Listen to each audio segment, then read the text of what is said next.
আসসালামু আলাইকুম। বৈশ্বিক করোনা পরিস্থিতিতে আমি তানজিদা সুলতানা তোমাদের সামনে ভিন্নভাবে উপস্থিত হয়েছি। আর এই সুযোগ করে দেওয়ার জন্য ঢাকা শিক্ষা বোর্ড ডাক্তারি স্কুল অ্যান্ড কলেজের মাননীয় অধ্যক্ষ মহোদয়কে আমি বিশেষ ধন্যবাদ জ্ঞাপন করছি। প্রিয় শিক্ষার্থীরা, আমি আজ অষ্টম শ্রেণীর বাংলা বই থেকে পাঠ্য একটি কবিতা নারী তোমাদের সামনে আলোচনা করব। তোমরা তোমার পাঠ্য বাংলা বইটি নিয়ে সামনে বসো এবং আমি যা বলছি তার সঙ্গে একটি মিলিয়ে নেবে। আশা করছি তোমরা মনোযোগী হবে। কাজী নজরুল ইসলাম আমাদের জাতীয় কবি।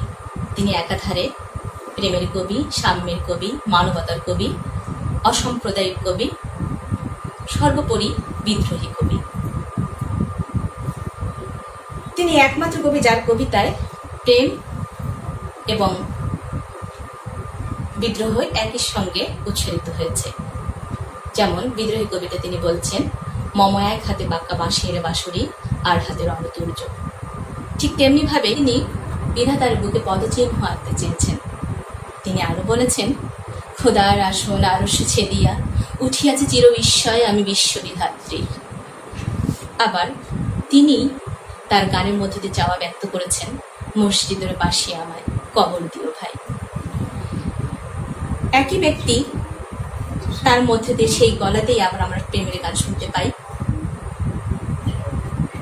আলগা করগ খোপারো বাঁধন দিল হিমরা ফাসকাই। আবার ইসলামী যে গানগুলো বা গজল, তার মধ্যে দিয়ে আমরা প্রথম পেয়েছি বাংলা সাহিত্যে। আবার হিন্দু ধর্মের দেবী কালীকে নিয়েও তিনি লিখেছেন শ্যামা সঙ্গীত। এই যে বিভিন্ন ধারা তিনি তার কাব্যের মধ্যে নিয়ে এসেছেন, কত বড় বড় ডিগ্রিধারী গবেষণা তাকে নিয়ে গবেষণা করছেন। আসলে তাকে নিয়ে বলা শুরু হলে শেষ হবার নয়। তো আমরা তার কবি পরিচিতি সম্পর্কে আরেকটু আলোচনা করব। তিনি জন্মগ্রহণ করেছেন 1899 খ্রিস্টাব্দে, বাংলা 1306,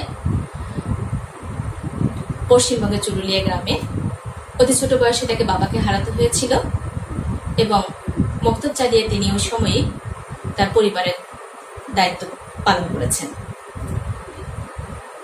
দশম শ্রেণীতে থাকাকালীন প্রথম বিশ্বযুদ্ধে তিনি অংশগ্রহণ করেন। সেখানে গিয়ে তার কাব্যচর্চার সূচনা। 1919 সালে বাঙালি পল্টন ভেঙে দেয়া হলে তিনি দেশে ফিরে আসেন এবং যথারীতি তিনি কাব্যচর্চায়, সাহিত্য চর্চা আত্মনিয়োগ করেন। প্রথম কাব্য অগ্নিবীণা, যা 1921 সালে 12টি কবিতার সমন্বয়ে প্রকাশ পায়। সেখানে অগ্নিবীণা কাব্যেরই একটি কবিতা বিদ্রোহী। এই বিদ্রোহী কবিতা প্রথম বিজলি সাপ্তাহিক পত্রিকায় প্রথম প্রকাশ পেলে তার সুনাম চারদিকে ছড়িয়ে পড়ে। তার কাব্য কবিতায় আমরা সবসময় অন্যায়ের বিরুদ্ধে প্রতিবাদ লক্ষ্য করি, আর এই কারণে তাকে আমরা বিদ্রোহী কবি বলে থাকি। তো এই প্রসঙ্গক্রমে বলে নিই যে জাতীয় কবিতার মর্যাদা আর বিদ্রোহী কবিতার উপাধি সবকিছুকে ছাপিয়ে বিদ্রোহী মনোভাবটায় বেশি ফুটে উঠেছে তার রচনায়। বা সপ্তম শ্রেণীতে পাঠ্য একটি কবিতা পড়ে এসেছে, মনে আছে নিশ্চয়ই, কুলি মজুর কবিতাটি। সেখানে উচ্চবিত্ত এবং নিম্নবিত্ত শ্রেণীর মধ্যে যে তফাৎ তিনি দেখিয়েছেন এবং তার বিরুদ্ধে যেমন আমরা দেখতে পাই। আজকে যে পাঠ্য নারী কবিতাটি, সেটা সাম্যবাদী কাব্যগ্রন্থ থেকে নেয়া। এখানেও নারী এবং পুরুষের মধ্যে যে তিনি বিভেদ তুলে ধরেছেন এবং তাদের সমতা তিনি চেয়েছেন। 1971 সালে স্বাধীনতার পরপরই 72 সালে তাকে আমাদের দেশে নিয়ে আসা হয়। এবং বলে রাখি, শেখ মুজিবুর রহমানের উদ্যোগে মূলত তাকে এখানে নিয়ে আসা হয়। 1974 সালে ঢাকা বিশ্ববিদ্যালয় তাকে ডিগ্রি অর্থাৎ ডক্টরেট অফ লিটারেচার ডিগ্রি প্রদান করে। 1976 সালে তিনি নাগরিকত্ব লাভ করেন এবং 1976 সালে তিনি মৃত্যুবরণ করেন। তো এখানে বলে রাখি, 1943 সালে তিনি দুরারোগ্য ব্যাধিতে আক্রান্ত হন এবং বাকরুদ্ধ হয়ে যান। তার লেখনীতেও ছেদ ঘটে। তার রচিত কাব্যগ্রন্থগুলোর মধ্যে উল্লেখযোগ্য সাম্যবাদী, বিশেরবাসী, অগ্নিবীণা উল্লেখযোগ্য। উপন্যাসের মধ্যে মৃত্যুকথা কুইন্টিকা অন্যতম, গল্পগ্রন্থ ব্যথার গান, গীতের বেদন, শিউলিমালা ইত্যাদি। প্রবন্ধ মধ্যে যুগবাণী, রুদ্রমঙ্গল। আমাদের একটা পাঠ্য ভাব ও কাজ, তারই রচিত একটি প্রবন্ধ, নাটক ঝিলিমিলি আলেয়া, মধুমালা ইত্যাদি। তো প্রিয় শিক্ষার্থীরা, আমরা সবাই মিলে কবিতাটি উচ্চারণ করি। নারী, কাজী নজরুল ইসলাম। সাম্যের গান গাই, আমার চক্ষে পুরুষ রমণী, কোনো ভেদাভেদ নাই। বিশ্বের যা কিছু মহান সৃষ্টি চিরকল্যাণকর, অর্ধেক তার করিয়াছে নারী, অর্ধেক তার নর। বিশ্বে যা কিছু এলো পাপ তাপ বেদনা অশ্রুবাড়ি, অর্ধেক তার আনিয়াছে নর, অর্ধেক তার নারী। জগতের যত বড় বড় জয়, বড় বড় অভিযান, মাতা ভগ্নী ও বধূদের ত্যাগে হইয়াছে মহিয়ান। কোন রণে কত খুন দিল নর, লেখা আছে ইতিহাসে, কত নারীর দিল সিথির সিঁদুর, লেখা নেই তার পাশে। কত মাতার দিল হৃদয় উপারি, কত বনে দিল সেবা, বীরের স্মৃতি স্তম্ভের গায়ে লিখিয়া রেখেছে কেবা। কোন কালে একা হয়নি কো জয়ী পুরুষের তরবারি, প্রেরণা দিয়াছে শক্তি দিয়াছে বিজয় লক্ষ্মী নারী। সে যুগ হয়েছে বাসি, সে যে যুগে পুরুষ দাস ছিল না কো, নারীরা ছিল দাসী। বেদনার যুগ, মানুষের যুগ, সাম্যের যুগ আজি, কেহ রইবে না বন্দি কাহারও, উঠেছে ডঙ্কাবাজি। নর যদি রাখে নারীরে বন্দি, তবে এর পরযুগে আপনারই রচা ওই কারাগরে পুরুষ মরিবে ভুগে। যুগের ধর্ম এই, পীড়ন করিলে সে পীড়ন এসে পীড়া দেবে তোমাকে। কবিতাটি সংক্ষিপ্তভাবে আমরা এখানে পেয়েছি, আমরা ততটুকুই আলোচনা করব। তো তোমরা আরেকটু মনোযোগী হও। তো প্রিয় শিক্ষার্থীরা, আমি গুরুত্বপূর্ণ কতগুলো লাইন লিখে রেখেছি, সেগুলো নিয়ে এখন আমরা আলোচনা করব। প্রথমেই যেহেতু তিনি বলেছেন সাম্যের গান গাই, আমার চোখে পুরুষ রমণী, কোনো ভেদাভেদ নাই। তারপরে লাইনগুলো এগুলোই, যেখানে তিনি বলতে চেয়েছেন বিশ্বে যা কিছু মহান এবং কল্যাণকর, সেখানে যেমনি ভাবে নারীর অবদান রয়েছে, ঠিক তেমনি ভাবে নরেরও অবদান রয়েছে। এখানে একভাবে কারো অবদান বলাটা আসলে যুক্তিসঙ্গত হবে না। ঠিক তেমনি ভাবে যত পাপ তাপ দুঃখ বেদনা এগুলো যখন আসছে, ঠিক সেটাও আবার কারো ঘাড়ে আলাদা করে চাপিয়ে দেয়া যাবে না। সভ্যতা বিনির্মাণের ক্ষেত্রে পুরুষের সমান ভূমিকার দিকটিও এবং নারীর সমান ভূমিকার দিকটি এখানে আলোকপাত করেছেন কবি। অর্থাৎ যা ভালো কিছু দুজনের অবদান যেমন রয়েছে, ঠিক তেমনি খারাপ যা কিছু সেখানেরও দোষ সমানভাবে নারী পুরুষ উভয়ই। প্রিয় শিক্ষার্থীরা, এবার আসছে পরের চরণগুলো নিয়ে। কোন রণে কত খুন দিল নর, লেখা আছে ইতিহাসে। রণ অর্থ যুদ্ধ, সংগ্রাম, লড়াই। খুন একটি বিদেশি শব্দ যার অর্থ রক্ত। সিঁথির সিঁদুর, এখানে বলে রাখি যে হিন্দু ধর্ম মতে মেয়েদের বিয়ে হওয়ার পর স্বামী জীবিত থাকাকালে তারা শাখা এবং সিঁদুর পরিধান করে। যদি স্ত্রী জীবিত অবস্থায় স্বামীর তিরোধান ঘটে, তখন সেই শাখা সিঁদুর তারা আর পরিধান করে না। তো কবি এখানে সিঁথির সিঁদুর বলতে পরোক্ষভাবে স্বামীকেই বোঝাতে চেয়েছেন। অর্থাৎ অনেক নারী তার স্বামীকে বিসর্জন দিয়েছেন। কত মাতা দিল হৃদয় উপারি, কত বোন দিল সেবা। অর্থাৎ কত মা উজাড় করা ভালোবাসা দিয়েছে, বোন দিয়েছে সেবা, বীরের স্মৃতি স্তম্ভের গায়ে লিখিয়া রেখেছে কেবা। কবি প্রশ্ন করেছেন, এই যে এত এত ত্যাগ নারীরা এই যে সভ্যতা বিনির্মাণের ক্ষেত্রে তারা যে প্রত্যক্ষ এবং পরোক্ষভাবে পুরুষদের পেছনে অনুপ্রেরণা এবং সাহস জুগিয়েছেন, সেটা তো কোথাও লেখা নেই। পরবর্তীতে তিনি আবার বলেছেন, কোন কালে একা হয়নি কো জয়ী পুরুষের তরবারি, প্রেরণা দিয়াছে শক্তি দিয়াছে বিজয় লক্ষ্মী নারী। তিনি নিজে নিজে এখানে আবার বলেছেন যে এই যে এত বড় বড় বিশ্বের যা কিছু জয় আজকে হয়েছে, তার পেছনে নারীর অবদান রয়েছে বিধায় তাদের প্রেরণা এবং ভালোবাসার বদৌলতে বিজয় সম্ভব হয়েছে বিধায় তিনি নারীকে এখানে বিজয় লক্ষ্মী বলে সম্বোধন করেছেন। আমরা যদি আমাদের মুক্তিযুদ্ধের প্রেক্ষাপটটা নিয়ে আসি, সেখানে দেখা যাবে যে পুরুষের পাশাপাশি নারীরা কতটা অবদান রেখেছেন, সেবা দিয়ে, খাবার দিয়ে, তথ্য আদান প্রদান করে, এমনকি প্রত্যক্ষভাবে যুদ্ধ করেও সহযোগিতা করেছিলেন। কিন্তু ইতিহাসে কিন্তু নারীদের অতটা অবদানের কথা আমরা পাই না। বীরদের শক্তিকে প্রজ্বলনের ক্ষেত্রে যে ভালোবাসা এবং সাহস যোগানো দরকার, তা যুগে যুগে নারীরাই দিয়ে আসছে। আর এজন্যই তিনি নারীকে বিজয় লক্ষ্মী বলে সম্বোধন করেছেন।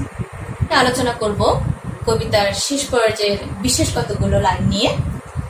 সে যুগ হয়েছে বাসি।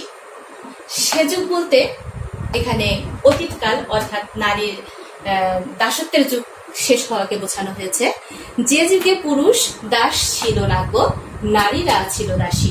অর্থাৎ পুরুষ শাসিত সমাজের সেই পুরুষরা তারা দাস ছিল না, বরং নারীদেরকে দাসী ভেবে তাদেরকে ইচ্ছে মতো তাদের উপভোগ করেছে। তাদের আনন্দ, দুঃখ, বেদনা এগুলো কখনো উপলব্ধি করার চেষ্টা করেনি, তাদেরকে অল্প মূর্খ করে রেখেছিল, পড়ালেখার সুযোগও তারা দেয়নি। আর এই কারণে নারীরা ওই সময় তাদের অধিকার এবং স্বাধীনতা সম্পর্কেও সচেতন ছিল না। পরের লাইনে তিনি বলেছেন, বেদনার যুগ, মানুষের যুগ, সাম্যের যুগ আজি। এই প্রেক্ষাপটটা আসলে যে দাসের কথা এখানে বলা হয়েছে, এই প্রেক্ষাপটটা বিংশ শতাব্দীর দ্বিতীয় দশকের মূলত চিত্রপট আমরা পাই। আমরা বেগম রোকেয়া সাখাওয়াত হোসেনের অবরোধবাসিনী বইটির যে ঘটনাগুলো, সেগুলো দেখলে বুঝতে পারি যে নারীদের অবস্থাটা ওই সময় কেমন ছিল। এই যে নারীদের উপর যে অত্যাচার হয়েছে, তাদেরকে যে দাসী হিসেবে ব্যবহার করা হয়েছে, সেটা ভেবেই কবি এখানে বলেছেন বেদনার যুগ। বেদনার যুগ, মানুষের যুগ। আজকে বর্তমানে যেহেতু এখানে বলছে সে যুগ হয়েছে বাসী, অর্থাৎ বর্তমান এই যে বর্তমান সময়টা মানুষের যুগ, যেখানে নারী পুরুষের কোনো ভেদাভেদ নেই, সাম্যের যুগ। আজকে এখন সমতা এসেছে, এখানে নারী পুরুষ ভেদাভেদ বাদ দিয়ে শুধু মানুষ হিসেবে মানুষকে উল্লেখ করতে হবে এবং তাদের প্রতি, অর্থাৎ নারীদের প্রতি আমাদের সমবেতি হতে হবে, অর্থাৎ যার দুঃখ বেদনা আমাদের ভাগাভাগি করে নিতে হবে। কেহ রহিবে না বন্দি কাহারও, উঠেছে ডঙ্কা বাজি। অর্থাৎ কারো অধীনে কেউ আর থাকবে না, অর্থাৎ পুরুষদের অধীনে নারীরা থাকবে না, এমনটি তিনি বুঝিয়েছেন। ডঙ্কা অর্থাৎ জয়ঢাল, যা বিজয়ের পর করে বাজানো হয়। নর যদি রাখে নারীরে বন্দি, তবে এর পর যুগে আপনারই রজা ওই কারাগারে পুরুষ মরিবে ভুকে। যুগের ধর্ম এই, পীড়ন করিলে সে পীড়ন এসে পীড়া দেবে তোমাকে। তো ইতিহাস কাউকে ক্ষমা করে না। তো বর্তমান যদি আমরা ওই প্রেক্ষাপট আর এই প্রেক্ষাপটে নারীর অবস্থান দেখি, দেখা যাবে যে কিছুটা হলেও বর্তমান পুরুষ শাসিত সমাজ একটু হলেও পদবনত। আমাদের বাংলাদেশের কথা যদি ধরি, বড় বড় পদে আছেন এখন নারীরাই দেশ চালাচ্ছে বলতে গেলে। তো যুগের ধর্ম এই, অর্থাৎ কারো যদি ক্ষতি করার চেষ্টা করা হয়, প্রকান্তরে দেখা যাচ্ছে যে সে ক্ষতির সম্মুখীন নিজেকেই হতে হয়। পীড়ন করিলে সে পীড়ন পীড়া দেবে তোমাকেই। তো আসলে এখানে শেষের দিকে আমি যে কথাটা বললাম, পুরুষকে আসলে ছোট করে নয়, এটা যুগেরই ধর্ম, যেটা কবি কাজী নজরুল ইসলাম শেষে তিনি বলতে চেয়েছেন। আর তিনি কতটা দূরদর্শী এখানে আমি বলবো এই কথা, যে সেই সময় তিনি উপলব্ধি করেছিলেন যে এ যুগের একদিন অবসান ঘটবেই। তো প্রিয় শিক্ষার্থীরা, আমি একদম শেষ পর্যায়ে চলে এসেছি। আশা করি বুঝতে পেরেছ।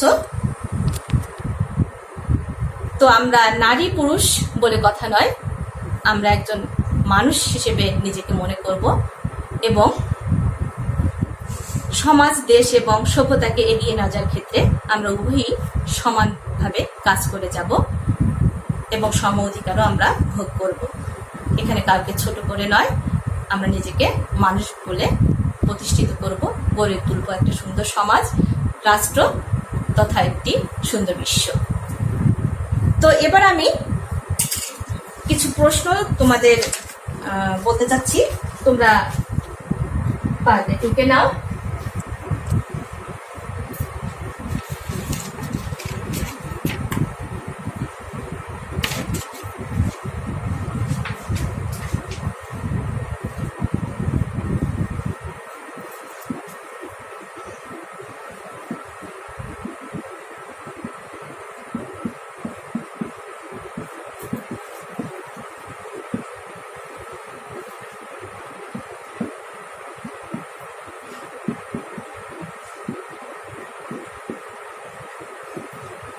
নারীরা সে যুগে দাসী ছিল কেন?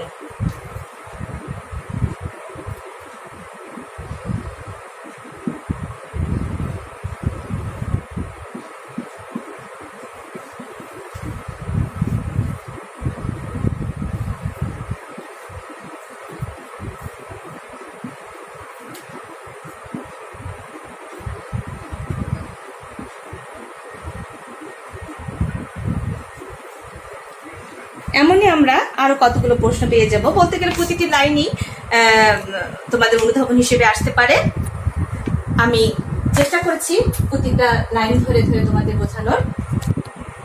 তো আশা করি সামনে আবারও কোনো একটা পাঠ্য বিষয় নিয়ে তোমাদের সামনে হাজির হব। সে পর্যন্ত তোমরা সুস্থ থাকবে আশা করি। ধন্যবাদ তোমাদেরকে। খোদা হাফেজ।